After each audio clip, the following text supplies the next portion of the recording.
স্থানীয় যেই উপজেলা লেভেলে যে আদালতের প্রসঙ্গ আনা হয়েছে সেখানে আমরা বলেছি এটা আর একটু বিবেচনা করা দরকার। কারণ একেবারে মানুষ যদি হাতের কাছে কোর্ট পায় তাহলে দেখা যাবে যে মামলার সংখ্যা অনেক বেড়ে যাবে। আমরা তো মানুষকে মামলা করার জন্য উৎসাহী করতে পারি না। এই জন্য আমরা বলেছি এটার চিন্তা ভাবনা করা দরকার। এটা কেন একবার চালু হওয়ার পরও বন্ধ হয়েছিল এই বিষয়টা একটু বিশ্লেষণ দরকার।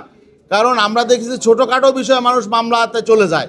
আসসালামু আলাইকুম ওয়া রাহমাতুল্লাহি ওয়া বারাকাতুহু। প্রিয় সাংবাদিক বন্ধুগণ, আজকে গতকালের মতো আজকে অত্যন্ত চমৎকার সৌহার্দ্যপূর্ণ পরিবেশে আজকে ঐক্যমত্য কমিশনের সঙ্গে রাজনৈতিক দলসমূহের আলোচনা হয়েছে এবং আজকে প্রথম পর্বে যে বিষয়টি ছিল রাষ্ট্রপতির ক্ষমা প্রদর্শন বিষয়টি, এ ব্যাপারে বলা চলে যে সর্বসম্মতিতেই আমরা ঐক্যমতে পৌঁছেছি।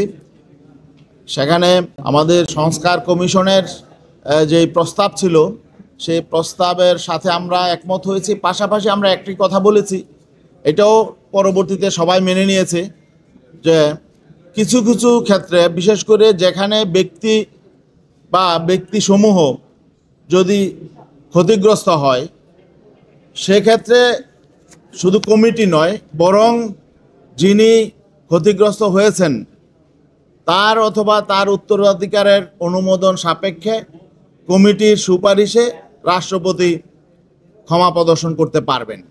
তো একটি কমিটি হবে। রাষ্ট্রপতি আগে যেমন রাজনৈতিকভাবে এটাকে মিসইউজ করেছে, ব্যক্তিগতভাবে মিসইউজ করেছে, সেটা হবে না। এই ব্যাপারে আমরা সবাই একমত এবং এখানে একটা কমিটির মাধ্যমে সুপারিশ হবে, একটা আইন হবে।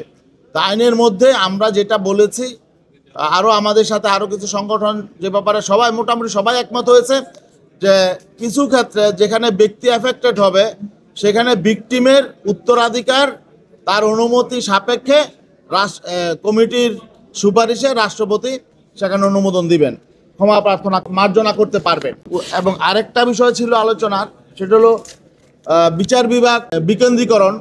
সে ব্যাপারে আমরা মূল থিমের সাথে একমত হয়েছি, যে সংস্কার কমিশনের যে মূল চেতনা সেই চেতনার সাথে আমি একমত যে বিকেন্দ্রীকরণ করা প্রয়োজন।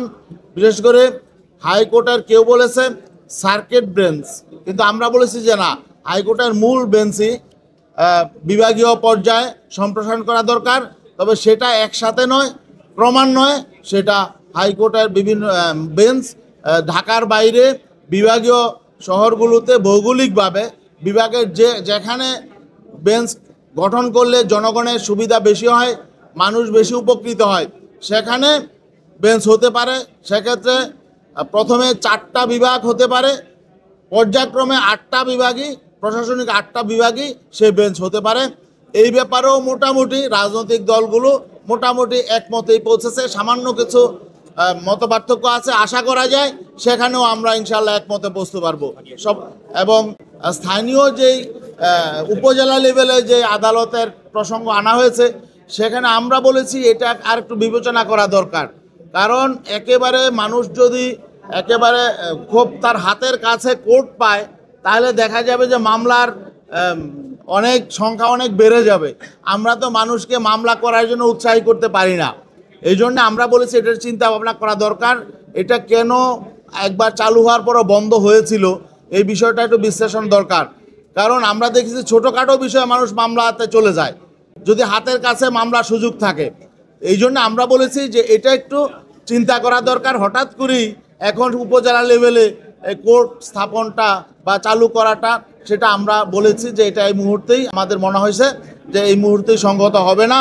আরও একটু এই নিয়ে বিচার বিশ্লেষণ করা দরকার, যাতে মামলার বাইরে, যাতে কোর্টের বাইরে মানুষ সমাধান করার ব্যাপারে মানুষ উৎসাহী বেশি হয়। স্থানীয়ভাবে বিভিন্নভাবে যাতে মানুষ আপোষে মীমাংসা করার জন্য সুযোগটা বেশি থাকে, এই অবস্থানটা হলো আমাদের। ধন্যবাদ সবাইকে।